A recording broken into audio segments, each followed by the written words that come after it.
Brought you bye independence. कण कण में स्वाद, कण कण में भारत।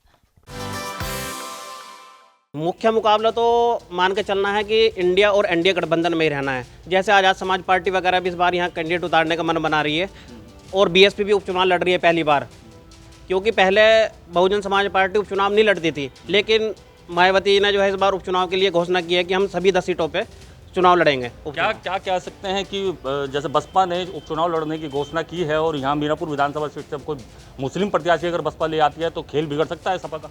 ये मुस्लिम प्रत्याशी का फायदा तो कहना चाहिए भारतीय जनता पार्टी को ही मिलता है, क्योंकि मुस्लिम वोट जो है डाइवर्ट हो जाएगा और उसका फायदा बीजेपी को मिलेगा। क्या लगता है डॉक्टर संजीव बालियान मंत्री रहने के बाद, सांसद रहने के बाद में चुनाव लड़ेंगे उपचुनाव विधानसभा? देखिए, ये राजनीति है और राजनीति में हर चीज़ पॉसिबल है।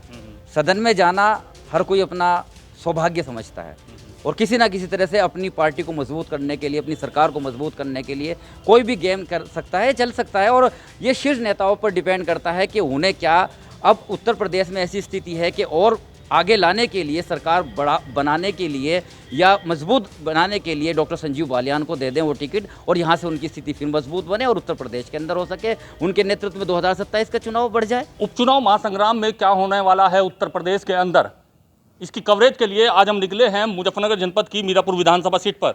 जिनके कुछ पत्रकार, वरिष्ठ पत्रकार हमारे साथ हैं, उनसे जानेंगे कि आखिरकार उपचुनाव के अंदर क्या समीकरण इस बार देखने को मिल रहे हैं और किसका पलड़ा इस बार भारी रहने वाला है। यहाँ पर बात करते हैं यहाँ के वरिष्ठ पत्रकार से। क्या नाम है आपका? जी, मैं आरिफ शीश महली।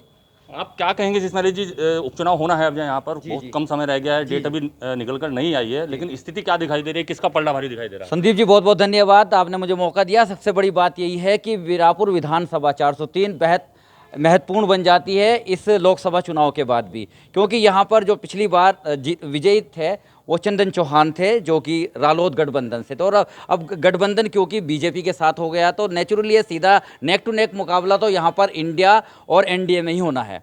अब बात होती है कि यहाँ का जो मतदाता है वो चाह रहा है कि इस दौरान उन्हें यही का कोई कैंडिडेट मिल जाए। अभी कैंडिडेट हालांकि यहाँ पर तय नहीं हो पाएंगे, स्थिति तो क्लियर जब होगी जब कैंडिडेट आ जाएगा, लेकिन सीधा मुकाबला एनडीए और इसमें ही जा रहा है इंडिया के अंदर। एक तो ये, अगर बात करें यहाँ के स्थानीय मुद्दों की, लोगों का क्या कहना है, किन मुद्दों पर इस उपचुनाव में वे लोग अपना वोट करेंगे?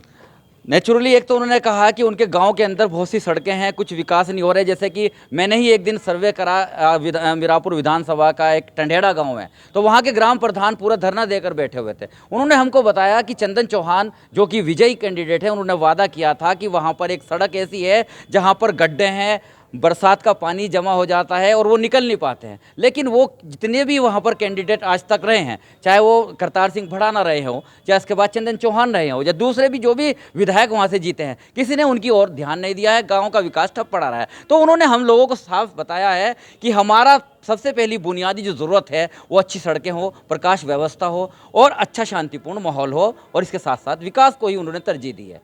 विकास की तरजीह पर ये उपचुनाव होने वाला है। और भाई हमारे लोग पत्रकार, इनसे बात करेंगे। आपका क्या नाम है? अज़हर हुसैन जैदी। जैदी साहब, क्या कहेंगे कि क्या स्थिति उस उपचुनाव में दिखाई दे रही है? उपचुनाव में अभी कोई भी स्थिति ऐसी नज़र नहीं आ रही, चूँकि अभी तक किसी भी पार्टी ने अपना कैंडिडेट जो है घोषित नहीं किया है। इस कारण जो है यहाँ का मतदाता अभी ये तय नहीं कर पा रहा है कि किस स्थिति में जो है हम किसको सपोर्ट करें, कैसे सपोर्ट करें।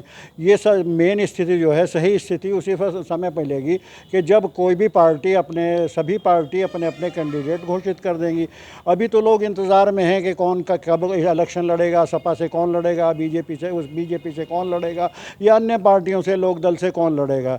तो इसलिए अभी तक जो है कोई स्थिति स्पष्ट नहीं है। जैसे ही कैंडिडेट डिक्लेयर होंगे उसके बाद ही सही तय हो पाएगा कि रुझान किस तरफ जाने वाला है। 2022 विधानसभा चुनाव में एनडीए की तरफ से लोकदल के प्रत्याशी चंदन सिंह चौहान यहाँ से सीट निकाली थी उन्होंने, और अब जो लोकसभा चुनाव हुआ है उसमें भी यहाँ से 7-8 हजार वोटों से वे विजयी रहे हैं। क्या लगता है उनका प्रभाव लोकदल का यहाँ पर एनडीए का क्या रहने वाला है? नहीं, जहाँ तक एनडीए का और उसका प्रभाव रहने वाली बात है, वो अभी तय नहीं कि वो इलेक्शन अलग तरीके का था, ये इलेक्शन अलग तरीके का था। उसमें कैंडिडेट जो है वो चूँकि यहाँ उनका जुड़ाव जो था चंदन चौहान का, पहले से ही वो सपा में थे और कुछ जो है यहाँ का जो माउंटेन्स जो थे वो उनसे जुड़े रहे। इस कारण काफ़ी माउंटेन्स वोट भी जो है उनको काफ़ी मिला है।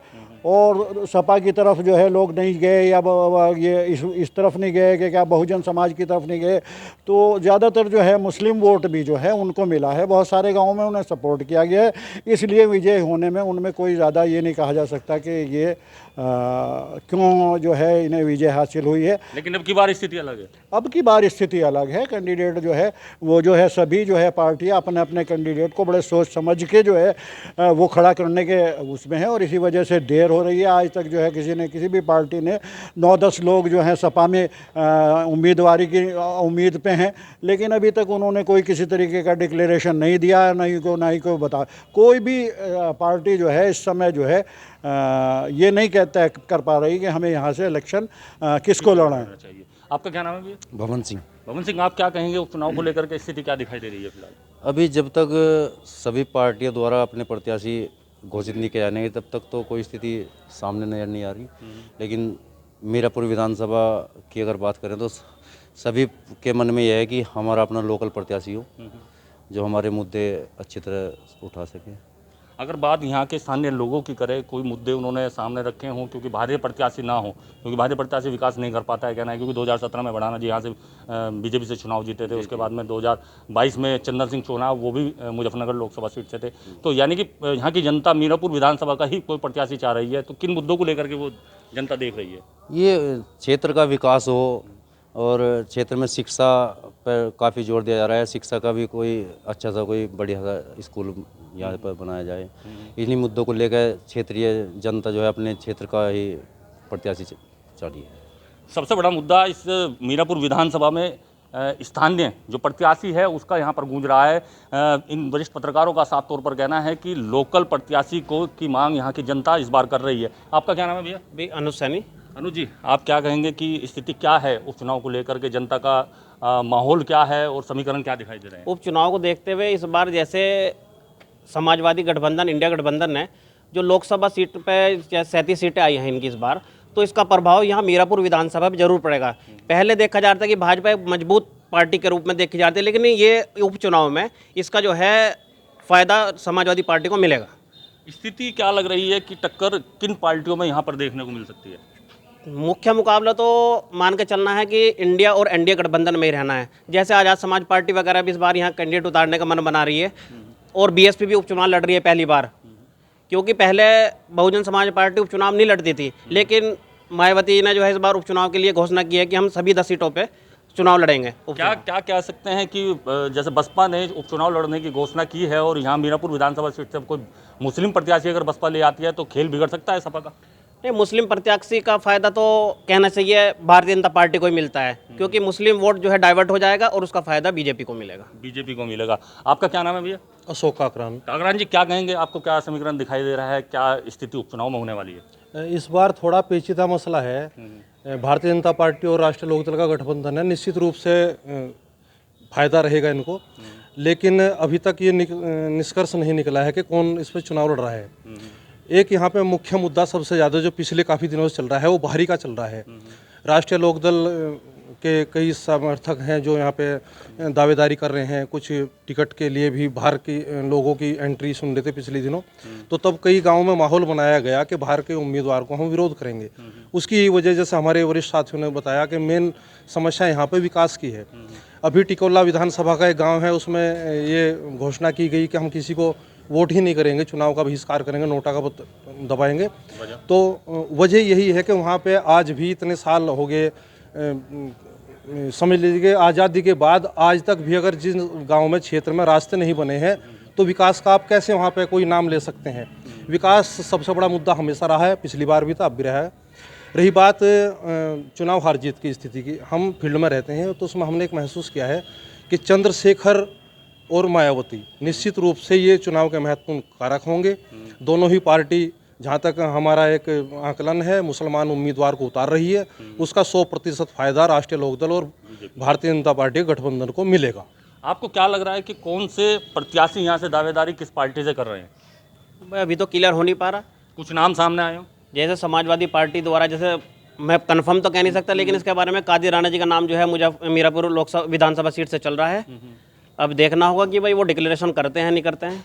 एनडीए गठबंधन से क्या किसी का नाम अभी उभर कर सामने आया है? नहीं, अभी तक तो नहीं आ रहा है। हालांकि मांग तो बहुत की है। हो सकते हैं अनिल कुमार जी इसमें भूमिका निभाएं और वो अपने किसी रालोद के कार्यकर्ता बड़े पदाधिकारी को भी ला सकते हैं, क्योंकि एक मीटिंग थी तो चर्चा चल रही थी कि हो सकते हैं योगराज जी भी आ जाएं या हो सकते हैं अजीत राठी भी अपनी वो कर रहे हैं। इसके अलावा दूसरे तो बात तो यहाँ तक आ रही है कि डॉक्टर संजीव बालियान भी इच्छुक हैं, हालांकि वो मंत्री रह चुके हैं। कुल क्या लगता है डॉक्टर संजीव बालियान मंत्री रहने के बाद, सांसद रहने के बाद में चुनाव लड़ेंगे? उपचुनाव विधानसभा? देखिए, ये राजनीति है और राजनीति में हर चीज़ पॉसिबल है।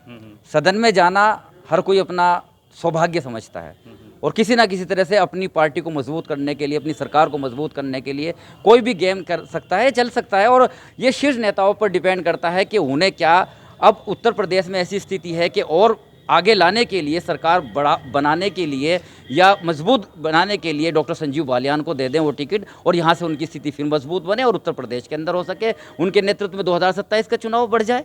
तो ये हो सकता है। आपको क्या लगता है कि ये जो उपचुनाव होने वाले हैं 10 सीटों पर, क्या लगता है कि 2027 विधानसभा चुनाव में एक अहम भूमिका निभाएंगे? बिल्कुल बिल्कुल अहम भूमिका निभाएंगे और इसी से तमाम जो है तय भविष्य ही तय होना है। 2027 के चुनाव का जो है भविष्य इसी से तय होना है। यही पता लगेगा, चूँकि इन चुनावों से ये जाहिर कि पब्लिक क्या चाहती है, पब्लिक का मूड क्या है, कब पब्लिक किस तरफ जाना चाहती है। तो 2027 का जो चुनाव है बिल्कुल 100% उसके ऊपर असर पड़ेगा और ये एक तरीके से एक उसका एक टेस्ट है इनका कि जो है एक तरीके से जो है इस समय जो है हर हालत मतलब इसका 2027 पे तो असर पड़ना ही पड़ना है। जो भी पार्टी यहाँ से विजयी होगी 2027 में वो ही पार्टी जो है बढ़त में आएगी। तो आपने सुना यहाँ के सीनियर जो जर्नलिस्ट हैं मीरापुर विधानसभा सीट के, उनका साफ तौर पर कहना है कि यहाँ पर जो इस समय मुद्दा है वो स्थानीय जो प्रत्याशी का है वो सबसे ज़्यादा गूंज रहा है और दूसरा यहाँ के विकास का, क्योंकि 2017 में इनका कहना है कि अवतार सिंह भड़ाना बीजेपी से यहाँ पर विधायक रहे हैं लेकिन उस समय कोई विकास नहीं हो पाया है। और वही स्थिति 2022 में चंदन सिंह चौहान यहाँ से विधायक रहे हैं राष्ट्रीय लोकदल से, वो भी मुजफ्फरनगर के थे, लेकिन इस बार यहाँ की जनता मांग रही है मीरापुर विधानसभा सीट से प्रत्याशी को। देखते हैं आने वाले समय में कौन सी पार्टी किस प्रत्याशी को लेकर के उपचुनाव के अंदर मैदान पर कूदती है। मुजफ्फरनगर की मीरापुर विधानसभा सीट से संदीप सैनी, यूपी तक।